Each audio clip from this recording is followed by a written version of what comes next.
Hello there, it's Sutonia back once again, this time with an updated Alpha Kestrel build and guide. I have a few clips with a few tactics of me using the Alpha Kestrel. Things have changed quite a lot since I made the Alpha Kestrel video quite some time ago. I think it's well over a year ago that I made that video.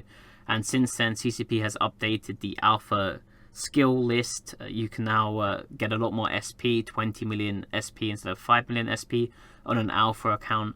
And most notably, CCP has added in Tech 2 small and medium weapons, which means we can now get Tech 2 rockets on the Kestrel instead. But probably the most impactful change is getting CPU management, power grid management, and weapon upgrades level 5. This means we can fit a lot more to Alpha clone frigates. Before, not only were you gimped in having less skill points overall and not having the Tech 2 weapons and having to deal with the drawbacks of just having less skill points, but you also had to gimp the fits a lot. And this has improved the Alpha Kestrel a lot. And what you might see, this fit looks very familiar to you, and it's because it's almost exactly the same as the maxed skill point Kestrel fit that I use on my main account. In fact, the only thing that has changed is the Tech 2 medium shield extender has been downgraded to a medium Azeotropic Restrained shield extender. And this fit doesn't actually require the 1% CPU implant that fit requires as well. So the fit is, like I mentioned, it's almost exactly the same. Just to go over quickly, 4 Tech 2 rocket launchers, a compact Microwarpdrive, a restrained medium shield extender, a Tech 2 warp scrambler, a fleeting compact web, 2 Tech 2 ballistic control systems, the CPU rig, the small process overclocking unit, and 2 small core defense field extenders just to increase the HP a bit more.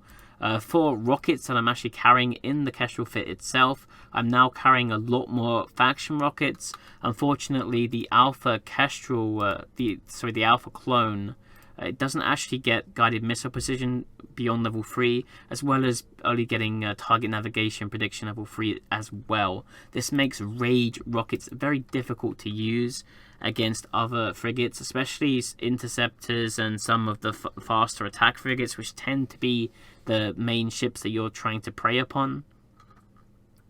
I still recommend carrying a lot of Rage rockets, however, because a lot of the ships that you're going to be attacking to provoke fights, and also just to kill because you can, are ships like mining barges, Epifals, the industrials that are doing PI, and just ratting destroyers and that kind of thing. And it's just nice to have the extra DPS.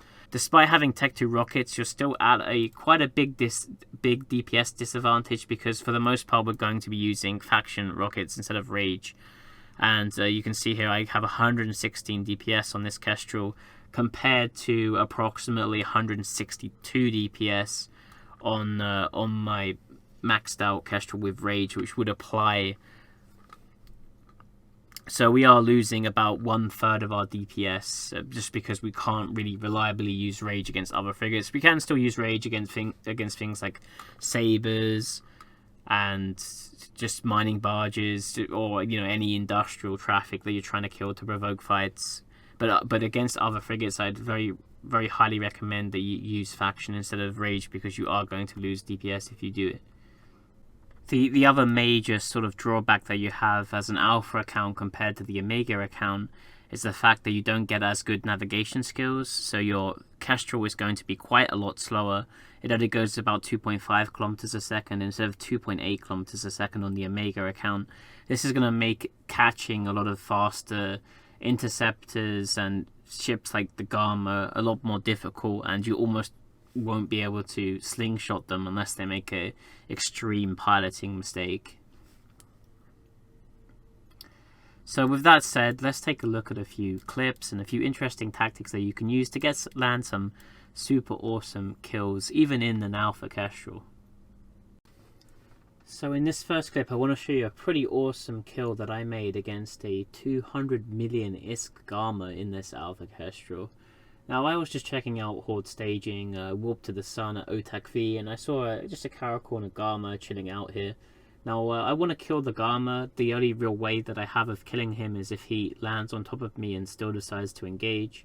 So what I'm just trying to do is, first of all, I'm just sort of looking around and seeing, what is he doing? Is he does he look like he's aggressively going for me? It doesn't look like it. So I decided to warp to a faraway planet at 100, a super obvious one that he would be able to see me go to, and he would be able to chase me and warp there. It's pretty obvious what planet I'm going to. If you want to find a good planet, obviously I know where the good planets are in OTAC V because I've been finding in Horde staging for a while, but generally a good planet to warp to is one that doesn't have many Celestials around it.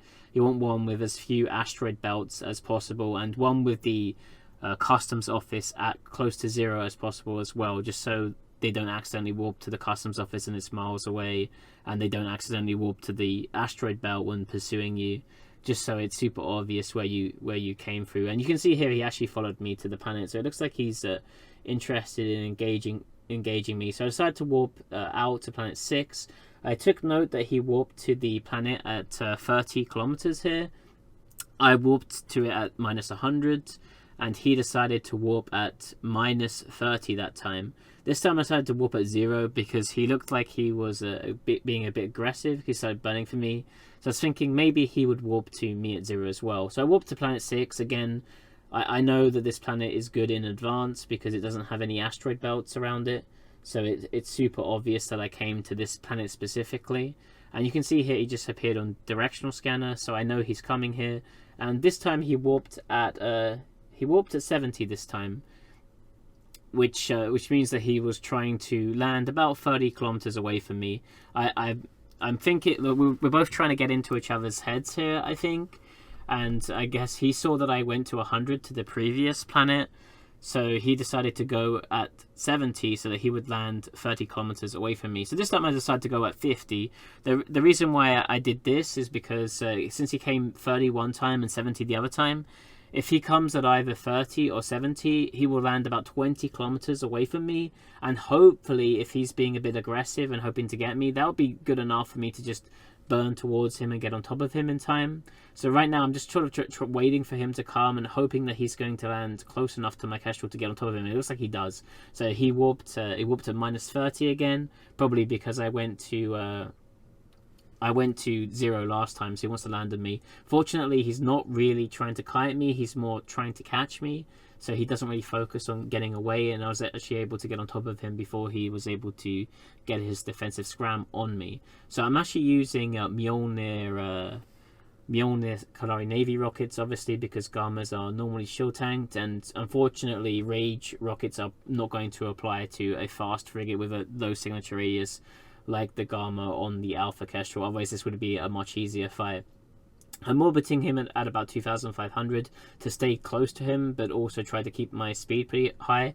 I also offline my shield extender there just to lower my sig a bit. Because he's using Fury missiles and he doesn't have a web, I can maybe mitigate a bit just by offlining it once I'm out of shields. But it probably didn't make much of a difference to the fight.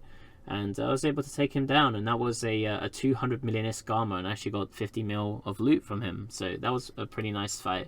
And I hope that just demonstrates sort of some of the fun, like mind games and warping to planets to get kiters to land close to you, so you can kill them with your brawling frigate, especially if they think they have an advantage and you look much weaker than them.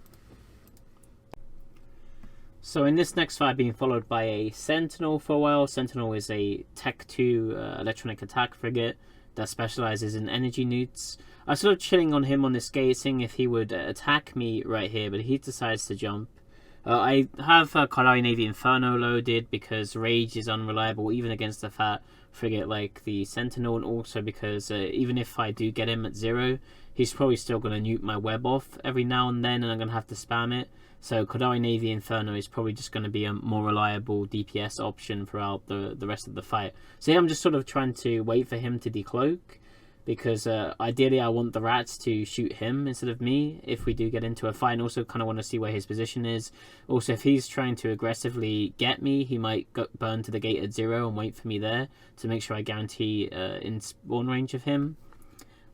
And that's kind of what he does. He just reapproaches the gate, and I'm able to just decloak and get on top of him straight away because I'd spawned quite close to him. Here I'm just mashing the hell out of the Scrambler web key, and I also just offline my Microwarpdrive here too, just to give myself a bit more cap, because the MWD has a 25% penalty to max cap. by offlining it. That's going to improve my capacitor regeneration by about 20 to 25% as well. And you can see how I was able to take him down a bit. It was kind of close because he still got me almost in armor, and the frigates were being quite annoying here as well, as you can see.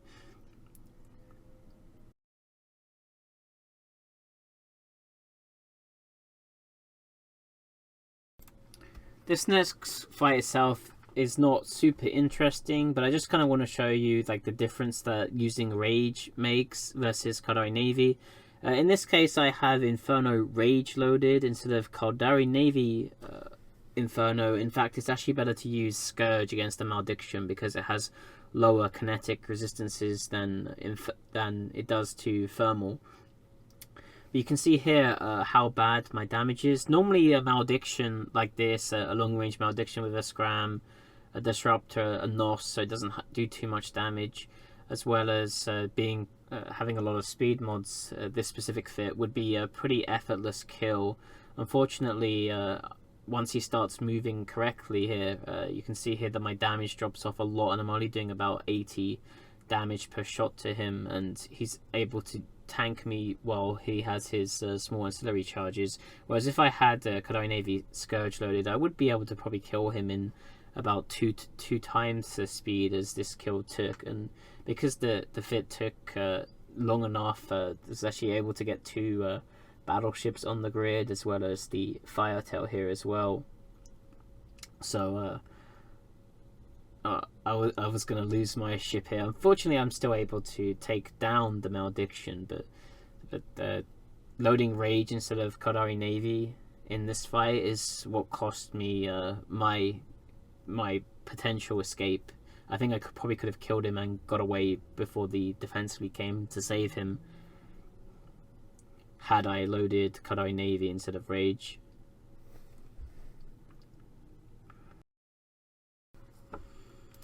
In this final fight, I found a Procurer in a belt, but I'm not actually trying to get the Procurer. There's been a Crow following me for a few jumps, and I really want the Crow to try and attack me, but he's being quite passive. He hasn't been trying to attack me when I decloak from the gates. He's just kind of following me, doing some sort of weird scouting role. So in this case, I just show up towards the Procurer. I see that he has Hornet 1, so there's almost no way I'm going to be able to do anything to him. Even if I could kill all of the drones in my Alpha Kestrel, which is unlikely before he forces me off, it would still probably take like over 5 minutes to kill a Procurer in an Alpha Kestrel, since I just have not enough DPS. I'm still sort of looking around, seeing if the Crow followed me, or if the Crow will attack me, trying to find out where the Crow has gone, what he's trying to do. Because I wasn't trying to kill the mining barge. I was just trying to get myself more visible. I was hoping the Procurer would probably say something in their team speak if they're on comms, or in one of their intel chats. You can see I descanned the belt again, and the Crow actually went there to probably try and tackle me where the Procurer was. So I decided to walk back there again. This is a good way to find fights, is just to show up and try and be as visible as possible. Just even if you can't kill something like a Procurer, just chill there at 100 kilometers, and I'm sure they'll probably mention you and cry about you and feel a bit uneasy about you being on the grid. I take a look at the Crow here just to see what weapon system he has light missiles. Not that a Rocket Crow is common or that strong really at all. And I open up my tactical overlay here just to sort of see what he's doing. It looks like he's just burning directly at me. Whenever you see that red line, it means that they're just charging straight at you. So he's not actually trying to kite me. If he was coming in at a much more passive orbit, if he was trying to orbit me at 30 kilometers or wider than that, then I probably would have just left, because the Alpha Kestrel was very slow and very vulnerable to be just getting kited all the time. But fortunately, he just sort of just rams into me because he wants to tackle me. But he's outside the drone control range for the Procurer, and the Moa that's with him, or came because the Procurer was asking for help, landed far away from him. It looks like he did call for help, and a few more ships show up. 2 Slashes, Hecate, Sentinel, and but I'm able to get away because I killed him fast enough. But yeah, these are sort of basic that was just a basic kill, but this shows that you can still kill, Tech 2 interceptors. You can kill 200 Milgamas in an Alpha Kestrel if you catch them with their pants down. And flying Alpha frigates is a lot of fun. So yeah, that's my Alpha Kestrel fit. It's a lot of fun. Check it out. And maybe you can make Sabers run away from your Alpha Kestrel too.